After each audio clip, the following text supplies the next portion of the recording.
Doctor ராமதாஸின் வாழ்க்கை வரலாறு திரைப்படமாக உருவாக உள்ள நிலையில் இதனை ஆட்டோகிராஃப், பாண்டவர் பூமி உள்ளிட்ட சூப்பர் ஹிட் படங்களை இயக்கிய சேரன் இயக்குகிறார்.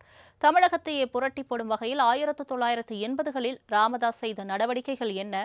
அரிய பல தகவல்களை பார்க்கலாம் வரப்போகும் செய்தி தொகுப்பில்.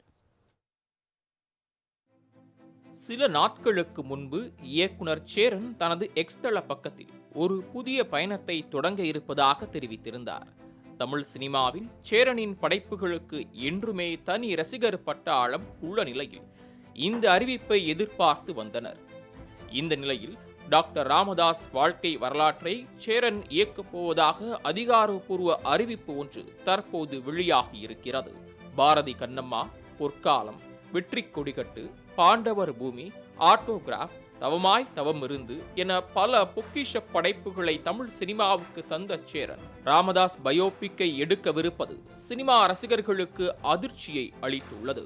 அதே நேரம் பாட்டாளி மக்கள் கட்சி தொண்டர்களை பொறுத்தவரை இந்த தகவல் உற்சாகத்தை அளித்துள்ளது. தமிழக அரசியலில் திமுக, அதிமுக ஆகிய கட்சிகளுக்கு பிறகு தமிழகத்தின் வட மாவட்டங்களில் பெருவாரியான வரவேற்பை பெற்றுள்ளது பாமக.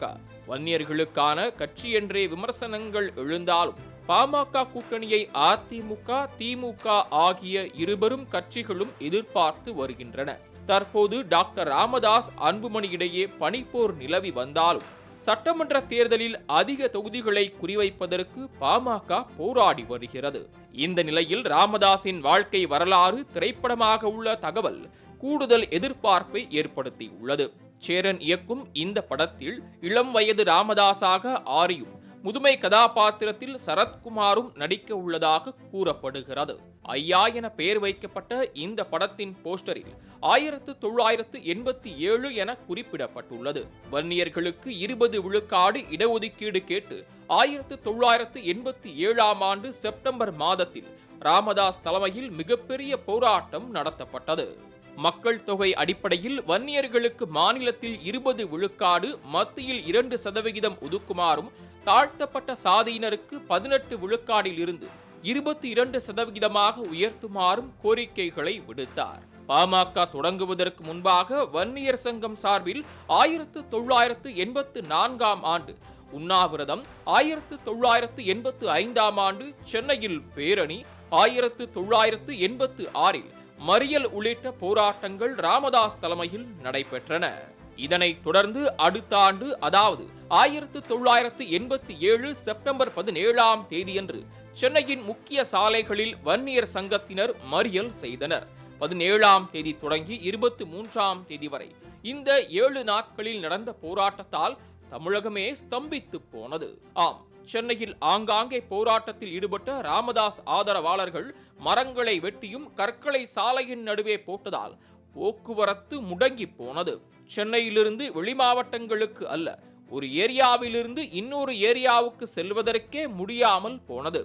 எங்கு பார்த்தாலும் போராட்டமும் அதில் தாக்குதல் சம்பவங்களும் நடைபெற்றன.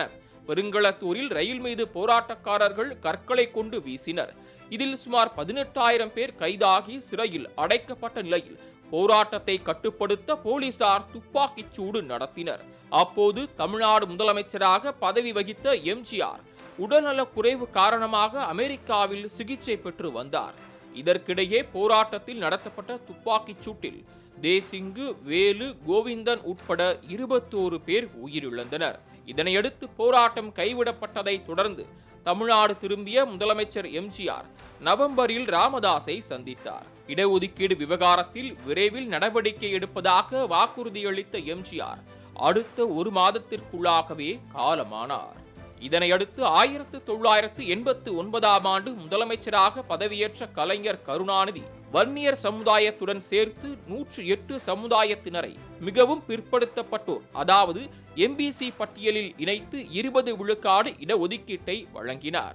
அப்போது தனக்கிருந்த செல்வாக்கு, வரவேற்பு இவற்றை கவனத்தில் கொண்ட ராமதாஸ் 1989ஆம் ஆண்டு ஜூலையில் தனது வன்னியர் சங்கத்தை பாட்டாளி மக்கள் கட்சியாக மாற்றினார். இவ்வாறு தமிழக அரசியலில் பெரும் அதிர்வலையை உண்டாக்கிய ராமதாஸின் வாழ்க்கை விரைவில் திரைப்படமாக உள்ளது.